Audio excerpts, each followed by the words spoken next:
Assalamualaikum warahmatullahi wabarakatuh.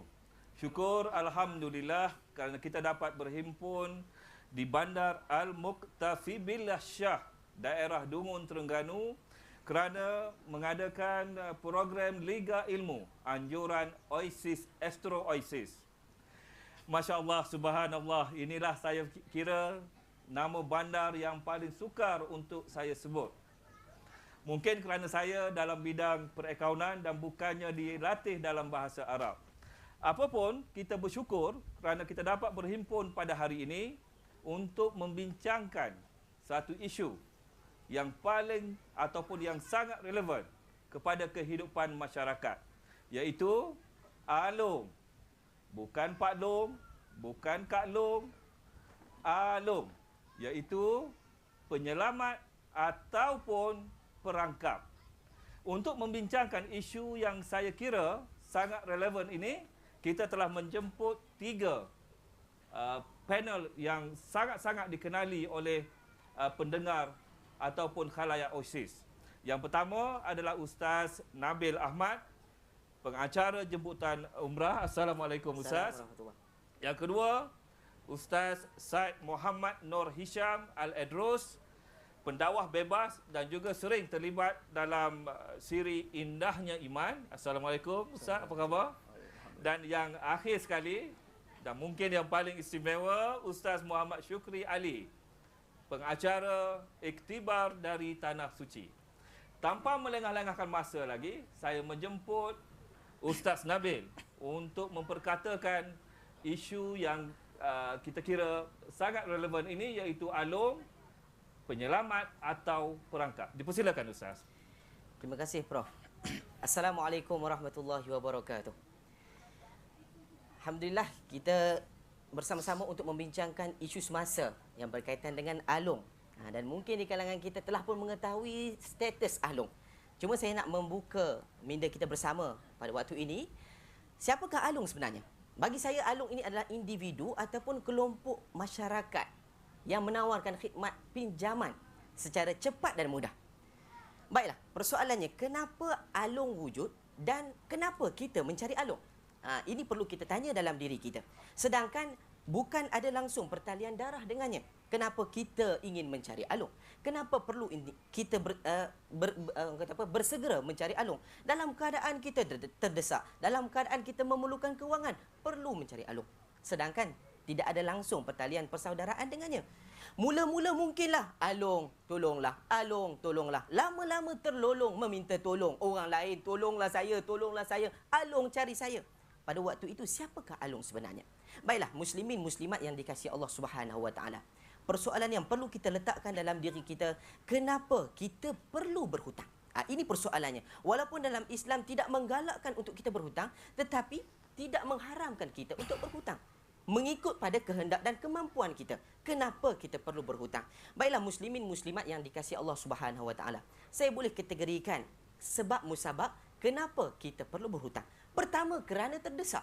Mungkin pada waktu tertentu kita tidak mempunyai sejumlah kewangan untuk menampung sama ada kita punya perbelanjaan, pembedahan ataupun seumpama dengannya. Yang kedua, dari sudut mungkin kehendak kita nak mencari sesuatu yang berlebih-lebihan, mewah bermewahan, jadi kita terpaksa kita meminjam untuk menggunakan sejumlah wang ini untuk kemahuan nafsu kita. Baik, muslimin muslimat yang dikasihi Allah Subhanahu Wa Taala. Saya ingin bertanya kepada diri saya maupun diri tuan-tuan dan puan-puan yang berada di rumah maupun para penonton yang berada di sini. Kenapa kita perlu mencari alung? Sedangkan saudara mara, adik-beradik, ibu ayah dan jiran serta masyarakat kita masih berada di samping kita. Di manakah peranan masyarakat pada waktu itu? Oleh sebab itu, saya ingin menarik perhatian para penonton di rumah yang dirahmati Allah Subhanahu Wa Taala. Bertitik tolak daripada firman Allah Subhanahu Wa Taala yang berbunyi, ba'da a'udzubillahi minasyaitonirrajim. Wa ta'awanu 'alal birri wat taqwa wa la ta'awanu 'alal itsmi wal 'udwan. Shadaqallahul azim. Dalam surah Al-Maidah ayat kedua yang menerangkan kepada kita, bertolong menolonglah, bantu membantulah kamu pada jalan yang mengarah kepada kebaikan dan ketakwaan, dan jangan sekali-kali kamu tolong menolong dan bantu membantu pada jalan yang mengarah kita kepada permusuhan. Wallahu a'lam. Terima kasih Ustaz. Kaum muslimin dan muslimat, ramai orang tidak tahu bahawa perbezaan di antara alung dengan institusi keuangan dari segi faedahnya cukup tinggi.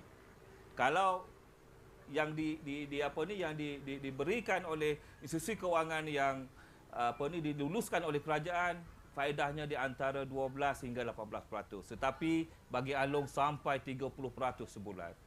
Dan kita nak tahu dari Ustaz Ustaz Said, bagaimana pandangan Islam dalam konteks ini? Silakan Ustaz. Bismillahirrahmanirrahim. Assalamualaikum warahmatullahi wabarakatuh. Alhamdulillah wassalatu wassalamu ala Rasulillah wa ala alihi wa sahbihi wa man walah.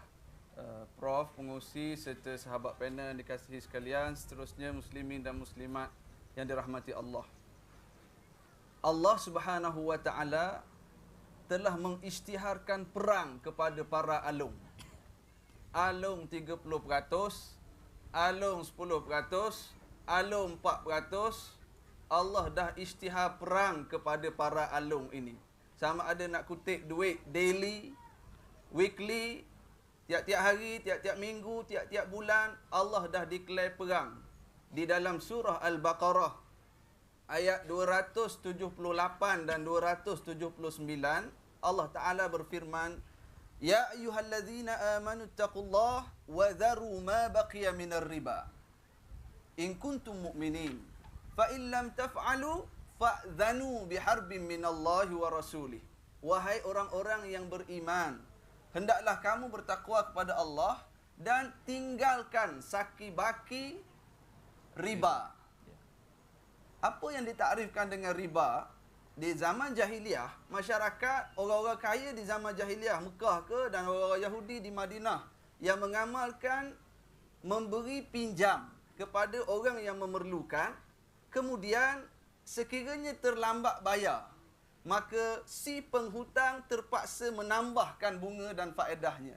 Ini bermula amalan riba sejak zaman jahiliah lagi, yang menyebabkan Allah mengisytiharkan perang dalam ayat 278 surah Al-Baqarah yang kita baca tadi.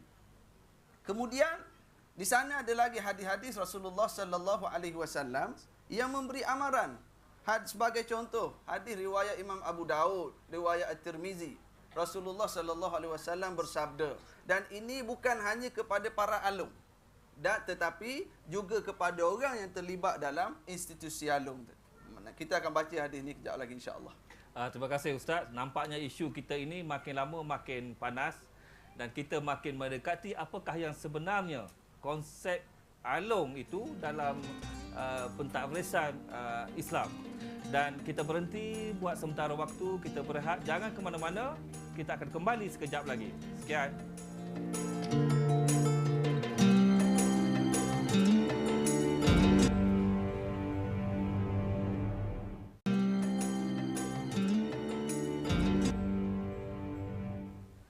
Kaum muslimin dan muslimat, bertemu kembali dalam siri Liga Ilmu yang bertajuk Alung, Penyelamat atau Perangkap.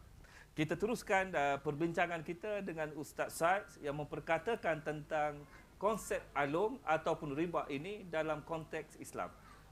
Teruskan Ustaz. Dalam ayat surah Baqarah tadi, Allah menyebut Allah declare perang. Sekiranya manusia tidak meninggalkan kaedah bagi pinjam, lambat bayar, tambah bunga. Ataupun dalam Islam disebut riba. Istilah hari ini interest dan sebagainya itu istilah lah. Bayangkan, manusia berperang dengan Tuhan. Siapa yang akan menang?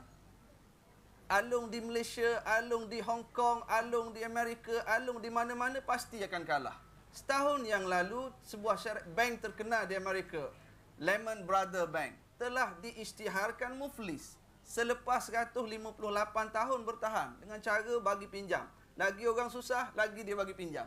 Lagi lambat bayar, lagi ditambah bunga. Tanpa mengira financial viability yang ada pada peminjam-peminjam tadi. Sehingga kemuncaknya peminjam ni dah tak mampu nak bayar kerana bertindang-tindang hutang yang berlaku.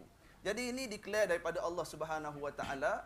Ibnu Abbas radhiyallahu anhu dalam tafsir At-Tabari dinakalkan, dibawa ungkapan Ibnu Abbas yang memberi amaran kepada para alung dan kepada orang yang melakukan riba ini Ibnu Abbas menyebut yuqalu yaumal qiyamah khudh silahaka lil harb. Ibnu Abbas kata di hari akhirat kelak para alung, Allah akan dikatakan kepada para alung, ambillah senjata kamu untuk lawan, untuk berperang dengan Allah Subhanahu wa taala. Islam telah menghalang dari awal lagi budaya menyusahkan lagi orang yang susah. Ini satu bentuk kezaliman kepada manusia yang dilarang oleh agama kita. Terima kasih Ustaz. Jelas kepada kita bahawa dalam agama kita sememangnya telah mengharamkan riba, mengharamkan penindasan golongan yang kaya kepada golongan yang miskin. Dan kalau kita perhatikan di negara kita ini, isu alung ini menjadi sangat besar. Apabila dilaporkan, dihebahkan di akhbar-akhbar, di media massa yang lain tentang bagaimana tindakan-tindakan alung-alung ini yang mengancam keselamatan, mengancam kedudukan orang-orang yang tidak terlibat dengan peminjaman ini, iaitu saudara mara, kaum keluarga dan sebagainya. Mereka memberikan ancaman kepada kaum keluarga. Saudara dan saudari, kaum muslimin dan muslimat, kadang-kadang kita terfikir, kenapa perkara ini berlaku? Saya terfikir, adakah alung ini merupakan satu penyakit ataupun merupakan satu bala yang telah diturunkan oleh Allah Subhanahu Wa Taala? Sebabnya Allah katakan bahawa riba ini adalah haram di sisi Islam. Jadi saya mintalah pandangan Ustaz Syukri untuk memperlihatkan dalam konteks sama ada alung ini merupakan satu isu yang merupakan suatu tindakan yang telah ditonjolkan oleh Allah Subhanahu Taala kepada masyarakat. Silakan. Baik, terima kasih Prof. Bismillahirrahmanirrahim. Assalamualaikum warahmatullahi wabarakatuh. Apa khabar orang Terengganu? Kita bersiaran daripada Bandar Al-Muktafi Billah Shah Dungun hari ini. Kebetulan saya pun orang Terengganu juga. Boleh cakap Terengganu hari ini. Orang Terengganu ni. Baik. Daripada persoalan yang dibincangkan daripada awal tadi, saya nampak dua persoalan yang besar sebenarnya yang kita bincangkan hari ini, iaitu yang pertama soal hutang, memberi hutang, minta hutang dan sebagainya hutang. Yang kedua masalah riba, yang seperti mana yang disebutkan oleh Ustaz Said tadi. Baik. Kalau begitu, hutang dibenarkan oleh hukum syarak. Bahkan ada etika-etika tertentu. Antaranya bila kita berhutang, kita kena tulis walaupun sahabat baik. Ya ayyuhallazina amanu idza tadayantum bidainin ila ajalin musamma faktubuh. Apabila kamu berhutang, wahai orang beriman, apabila kamu berhutang dan berjanji untuk membayar pada satu hari nanti, maka hendaklah kamu kena tulis. Sebab kita tak tahu ajal kita bila, ajal dia bila, kan? Kita tak boleh pakai. Kita ni kawan, kan? Ada etikanya. Kemudian disebut dalam surah Al-Baqarah ayat 280 antaranya, wa in kana dhu usratin fanadhiratun ila maisarah wa anta saddaqu khairul lakum. Maksudnya, dan jika dia, yakni orang yang berhutang, mengalami kesempitan, maka tangguhkan ia pada waktu yang senang. Ini etika. Ada alung buat macam ni. Ini masalahnya. Jadi kalau begitu Prof, apabila kita berhutang dan tidak ikut etika-etika, kemudian ditambah lagi dengan masalah riba yang Prof sebutkan tadi, yang Ustaz saya sebutkan tadi tu, yang Allah isytihar perang kepada kita sebenarnya, maka saya terbaca ada satu petikan, izinkan saya baca Prof ya. Disebut dalam satu akhbar semalam ya, bapa pula jadi buruan. Bapa jadi buruan. Yang berhutang anak, yang kena buru adalah bapaknya tu. Walau dalam kes terbaru, alung menghantar SMS berbau ukutan kepada seorang bapa dan mengatakan mereka langsung tidak gentar dan mencabar lelaki berkenan melaporkan kepada polisi. Nak report ni tu. Dia cabar lagi. Jadi kalau kita tengok di sini Prof ya, yang meminjam adalah anaknya. Yang dapat susah siapa dia? Bapa dia, ahli keluarganya. Kalau begitu, saya duk perhati tengoklah, ia lebih bersifat kepada bala lah Prof. Apa sifat kepada bala? Kalau dalam satu kampung berlaku perkara-perkara yang tidak elok, berlaku maksiat dan sebagainya, kemudian yang kena bala siapa dia? Semua sekali. Tok imam ke siapa. Jadi kalau begitu, saya duk nampak bahawa apa yang berlaku hari ini bukan setakat penyakit, tetapi bala yang Allah timpakan kepada kita disebabkan oleh kita melanggar pantang larang hukum hakam yang diharamkan riba begitu. Itu Prof. Terima kasih. Okey, terima kasih kepada Ustaz Syukri. Dan yang sebenarnya saya teringat kepada satu tulisan daripada orang luar, Franz Ferdinand. Dalam sebuah bukunya dia mengatakan bahawa orang Melayu sifatnya suka berhutang tetapi tidak suka membayar. Inilah dia penyakit bangsa kita. Dan ini yang sebenarnya menimbulkan isu kepada kita. Bagaimana pandangan Ustaz Said dalam konteks ini? Ya, terima kasih Prof. Punya glamour dah bangsa Melayu ni punya dah orang tulis dah. Sebenarnya bukan bangsa Melayu sahaja. Sebenarnya memang itu sifat sesebahagian manusia. Sebahagian daripada manusia sifatnya yang suka berhutang, tapi memang dari awal lagi memang dia niat tak nak bayar dah hutang. Dan ini sebenarnya salah satu daripada sifat nifaq, sifat orang munafik. Cuma kita nak kembali kepada masalah alung tadi. Yang memberi hutang tetapi dengan tujuan untuk menekan lagi orang yang susah tadi. Dahlah dia ni suka berhutang. Masalah yang suka berhutang tak nak bayar. Alung tekan mereka. Banyak kes yang kita dengar dalam masyarakat hari ini. Ada yang terpaksa menggadai anak perempuan. Ada yang sampai dibunuh. Baru ni ada yang kena kurung. Ada yang kes alung ini menyebabkan hampir ada orang Islam murtad. Jadi ini suatu yang sangat membimbangkan kita dan sebenarnya adalah petunjuk apa yang diberi amaran oleh Rasulullah sallallahu alaihi wasallam berkenaan dengan bahana riba ini. Yang Rasulullah bagi amaran dari awal. Banyak hadis-hadis baginda yang memberi amaran kepada kita sama ada kepada alung dan customer alung ini sendiri. Terima kasih Ustaz. Nampaknya kita sudah sampai di pertengahan rancangan kita dan isu alung ini sebenarnya boleh dilihat daripada pelbagai sudut. Dan kita akan kupas lagi isu ini. Sementara itu kita berehat seketika dan insya-Allah kita jumpa lagi selepas ini.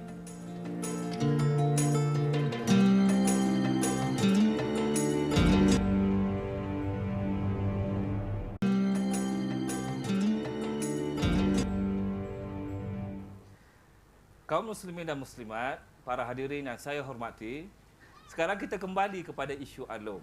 Saya nak kembali kepada asas yang paling mudah. Bagaimana orang meminjam. Ada orang meminjam kerana mereka benar-benar dalam kesempitan wang. Anak ingin masuk ke universiti, tidak ada wang pendahuluan, maka tidak ada saudara mara yang mahu membantu mereka. Mereka pergi kepada alung. Ada orang yang mahu memulakan perniagaan kecil-kecilan, memerlukan modal 5 hingga 10 ribu. Tidak ada orang yang ingin membantu. Mereka pergi kepada alung. Tetapi ada juga yang pergi meminjam kerana mahukan kemewahan. Ada yang mahu membeli kenderaan, misalnya membeli motosikal yang tidak perlu pun bagi mereka. Tetapi mereka pergi kepada alung. Jadi soal saat ini yang sebenarnya melibatkan dari segi pengurusan keuangan, pengurusan diri dan juga soal nafsu yang ada pada diri mereka. Jadi saya nak minta kupasan daripada saudara Ustaz Nabil dalam konteks ini, bagaimana sebenarnya kita mahu mengatasi isu alung ini.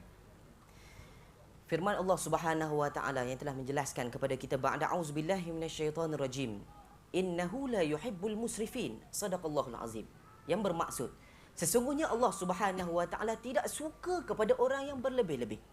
Oleh sebab itu muslimin muslimat yang dikasihi Allah Subhanahu wa taala, kenapa terdetik di hati kita untuk bermewah-mewah, bermegah-megah dengan perkara yang kadang-kadang tak dijangkau oleh otak dan pemikiran kita. Tetapi oleh kerana nafsu kita, kita nak segala-galanya ada dalam diri kita. Sebab itu sebagai salah satu contoh peristiwa yang berlaku di satu tempat, pernah saya sendiri tengok dengan mata saya kehidupan dua keluarga yang berbeza. Makcik dengan makcik juga. Lebih kurang umur dah 70 tahun. Tetapi kalau tengok saja kadang-kadang menantu bawa balik hi-o, penapis hi-o tu, rumah sebelah tak ada penapis hi-o, dia pergi cari penapis hi-b pula. Dia nak bertanding.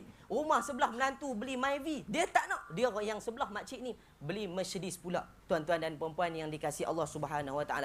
Ini satu sifat yang perlu kita hindari. Kita nak berlawan-lawan dengan orang lain. Kenapa? Sedangkan kemampuan diri, itulah orang kata, ukurlah baju di badan sendiri. Jangan kadang-kadang kerana tidak mampu kita itu melebihi daripada batasan sehingga akhirnya menjerat kita. Di mana kita berada di sisi Allah Subhanahu wa taala. Oleh sebab itu yang dikasihi Allah Subhanahu wa taala, saya ingin memetik satu riwayat daripada Al-Imamul Ghazali yang menceritakan bahawa Nabi Allah Isa alaihi salam lebih suka hidup dalam keadaan kemiskinan. Bahkan baginda sendiri lebih suka digelar sebagai orang miskin. Dia suka kalau bertemu dengan masyarakatnya, bertemu dengan rakyatnya, disebut hai orang miskin. Tuan-tuan dan puan-puan, cuba tepuk dada, tanya iman kita.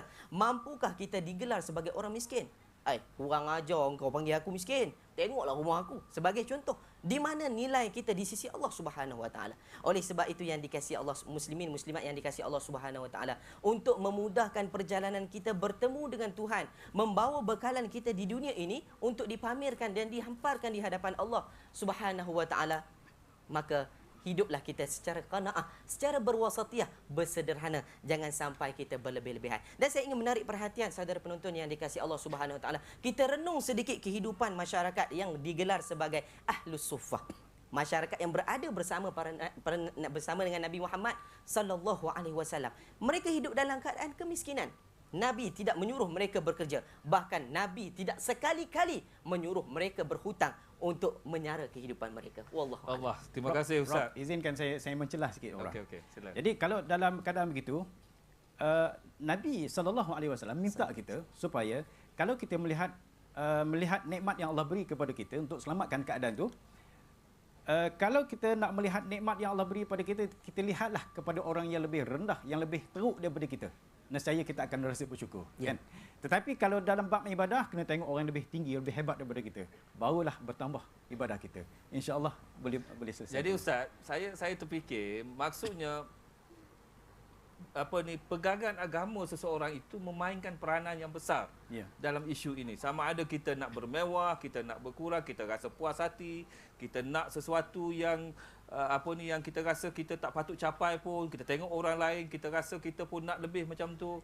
Jadi apa pandangan Ustaz dalam konteks ini dari sudut keinginan kita? Baik, macam ni Prof. Saya ambil contoh yang paling mudah. Bila kita nak makan, kita baca doa kan. Allahumma barik lana. Betul ke? Doa makan ni. Allahumma barik lana fi ma razaqtana wa qina azab. Apa kita minta dalam doa tu?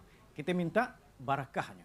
Jadi kalau kita ada pegangan agama yang cukup pada kita lah, tauhid kita, pengharapan kita, pergantungan kita dengan Allah selesai, insya-Allah ini pun sudah cukup sebenarnya. Baik. Kalau dalam hidup kita, soal keyakinan, tauhid, masalah tauhid kita lah, keyakinan kita dengan Allah. Dengan Allah janjikan, wa ma min dabatin fil ardi.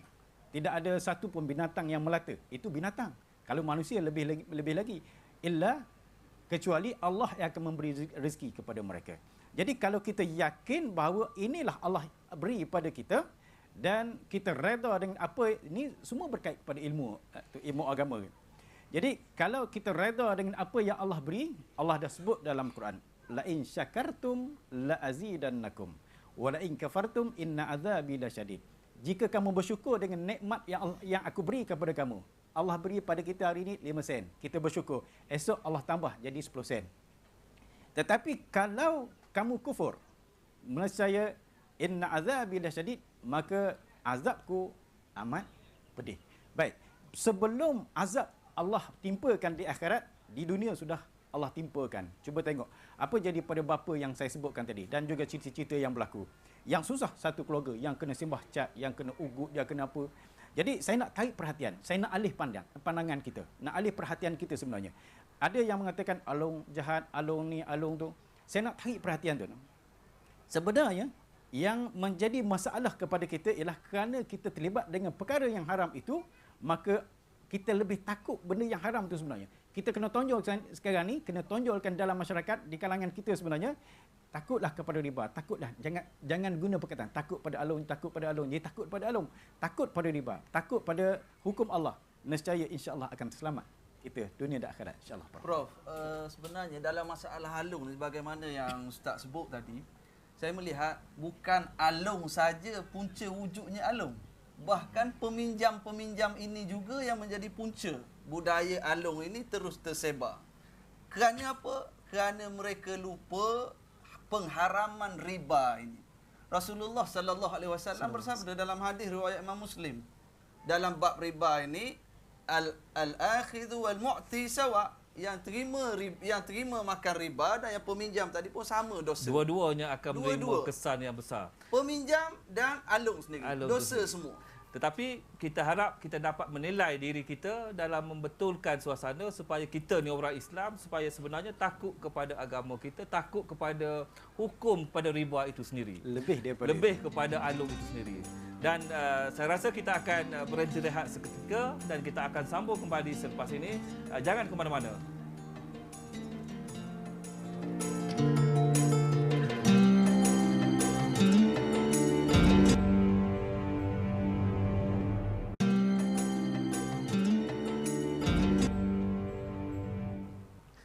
Kembali ke siri Liga Ilmu terbitan Astro Oasis. Tajuk kita pada kali ini ialah alung, penyelamat atau perangkap.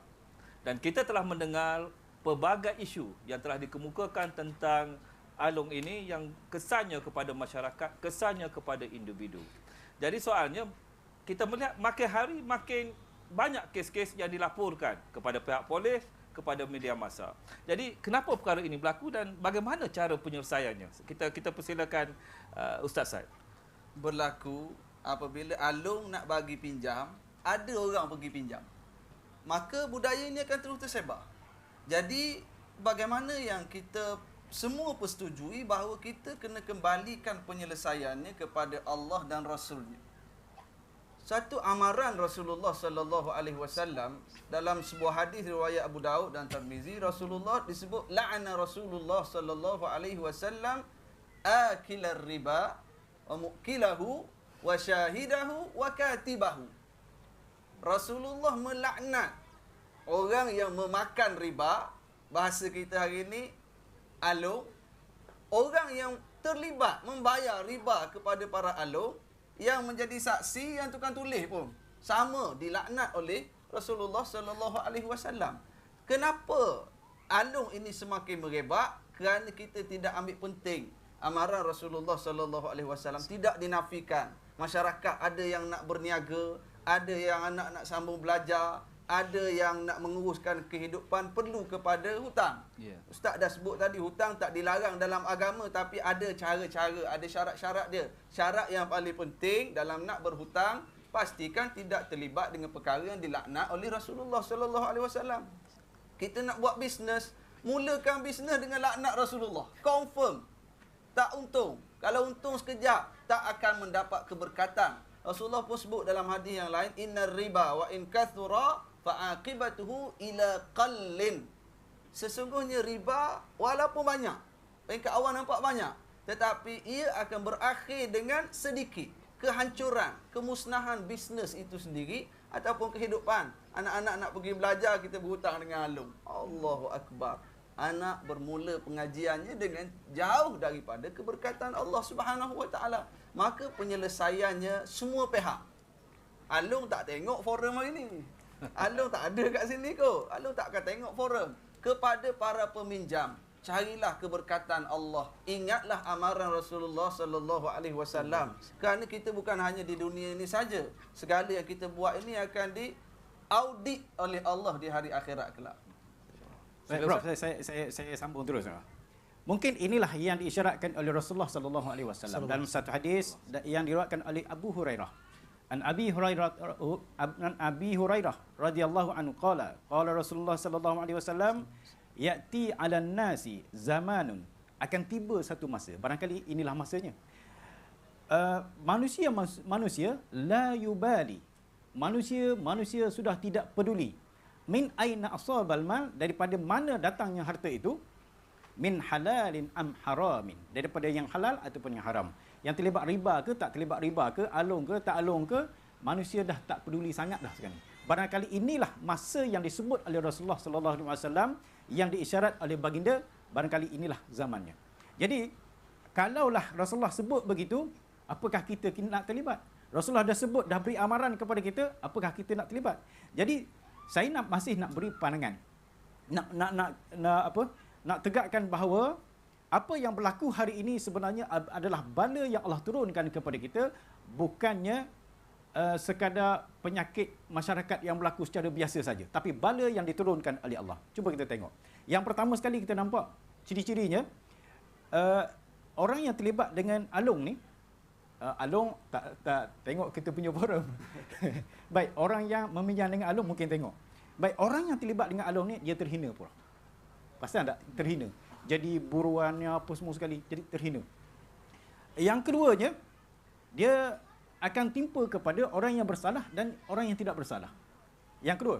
Yang ketiganya, dia akan berterusan sampai kematinya. Sebab itulah, bila saya belajar dalam bab faraid, Prof, selepas kematiannya ada 4 perkara yang kita kena tolak dulu sebelum pembagian faraid. Salah satu daripadanya ialah hutang. Hutang. Hutang ada hutang sama manusia atau hutang dengan Allah Subhanahu Wa Taala. Ada 2 jenis hutang. Jadi para waris tidak boleh menyelesaikan masalah faraid dia, tak boleh nak bagi pusaka kecuali kena selesaikan tu dulu.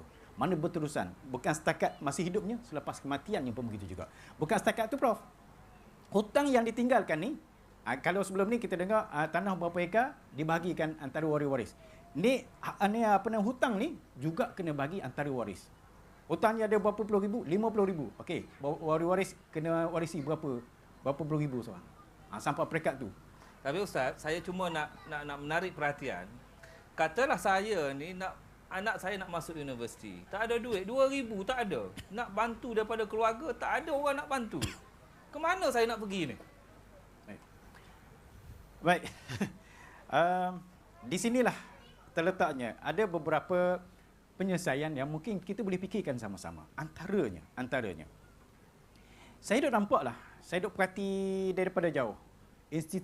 Institusi bantuan kita, sama ada zakat ke ataupun yayasan ke apa ke, semua sekali lah. Maknanya semua pihak ni, bila bab alung ni bukan hanya ustaz-ustaz saja kena bercerita.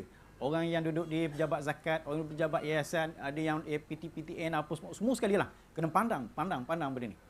Jadi dalam kes ni umpamanya, zakat sudah bagi ada beberapa asnaf yang melibatkan yang nak belajar tadi. Antaranya Ibnu Sabil ataupun orang yang berhutang pun boleh masuk dalam tu. Ataupun orang yang fi sabilillah. Kemungkinan 3 asnaf boleh masuk situ. Jadi kena tengok macam mana. Kemudian dari segi birokrasinya kena jaga, jangan terlalu teruk sangat. Jadi orang duk tunggu birokrasi, duk tunggu lama sangat ni, itu yang pergi pada alung. Sebab itulah dalam konteks alung ni, dia untuk orang meminjam cukup mudah. Sediakan kad pengenalan. Alung ni dia berhati mulia, Prof. Ya, itu pinjam hari ni petang tu dapat. Tapi itulah yang tak adanya dalam institusi yang rasmi kita ini. Dan saya fikir satu lagi perkara yang jelas yang kita kurang sekarang ni ialah dari segi hubungan kekeluargaan. Ada keluarga yang kaya tapi tidak melihat untuk memberi bantuan kepada ahli keluarga yang lain itu sebagai suatu kewajipan. Sedangkan dalam ajaran Islam ni banyak yang menjurus kepada rezeki yang kita dapat ini yang sebenarnya adalah rezeki untuk diri kita, untuk kaum kerabat kita, untuk zakat, untuk sedekah, untuk fi sabilillah. Itu yang saya fahamlah. Dan itu maksudnya hubungan kekeluargaan itu tak ada bagi membantu perkara-perkara yang kecil. Para hadirin, para khalayak pendengar Astro Liga Ilmu, kita berhenti seketika dan kita akan sambung selepas ini, insya-Allah.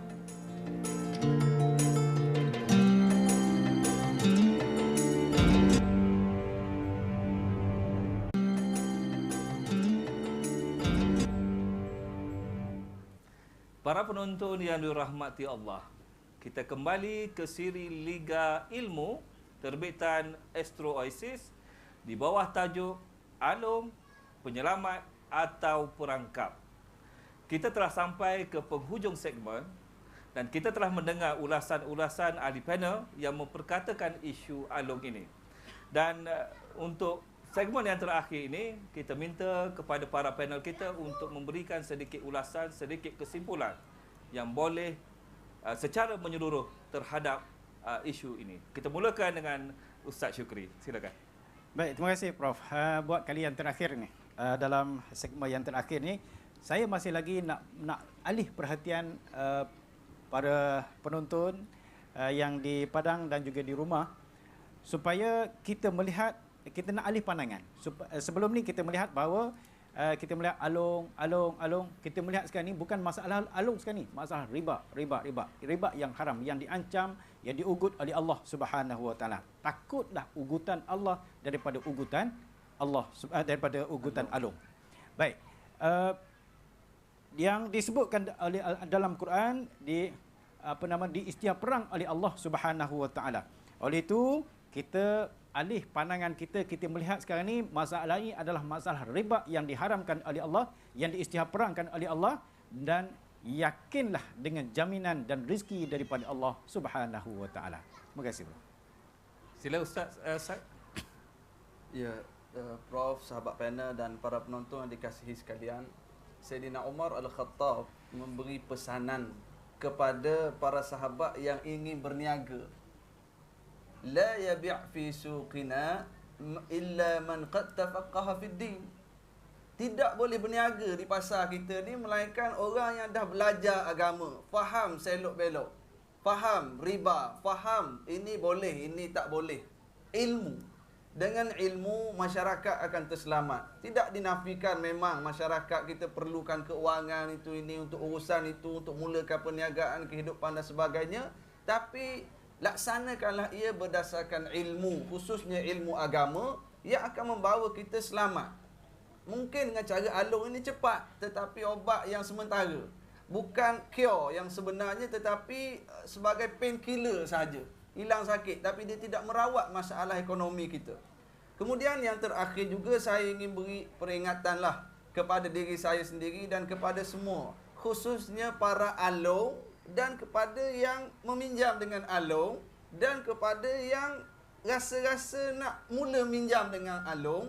Ingatlah pesanan Rasulullah sallallahu alaihi wasallam. Tak kiralah alung yang bagaimana saya sebut tadi, yang 10% ke, alung yang 20% ke, alung yang 1.5% ke, alung yang 3% ke, yang pinjam ke, penglibatan dengan zina, riba ini disebut oleh Rasulullah sallallahu alaihi wasallam, innar riba 73 baba aisaraha mithlu ityanur rajuli ummah atau kama qala sallallahu alaihi wasallam. Riba ada 73 bentuk. Riba ada 73 jenis. Paling ringan dosa orang yang terlibat dengan riba ialah seumpama seorang lelaki berzina dengan ibunya sendiri. Allahu Akbar. Alung dia tak fikir dosa ni, tetapi kita masyarakat. Amaran Rasulullah sallallahu alaihi wasallam, jangan pinjam dengan alung. Ingat Rasulullah kata ada 73 jenis riba. Yang paling ringan seumpama seorang pemuda berzina dengan ibunya sendiri. Wal iyaz billah. Sekian. Terima kasih Ustaz. Saya rasa gentar, saya rasa takut melihat dan memikirkan bagaimana hukuman kepada orang yang memakan riba.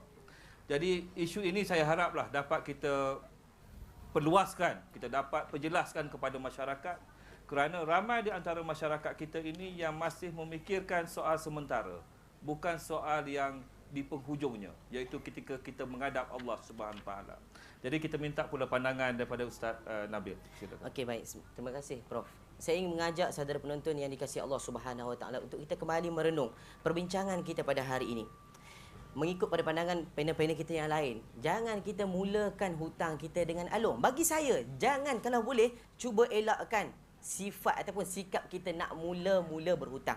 Sama ada dengan saudara ke, sama ada dengan isteri ke, sama ada dengan jiran tetangga. Kalau boleh, cuba elakkan diri kita daripada terlibat dengan kancah perhutangan ini. Sebab kalau boleh, bila dah masuk dalam arena hutang ni, sedikit sebanyak dia akan jadi darah daging kita dan lama-lama dia akan jadi kesukaan kita. Nak berhutang.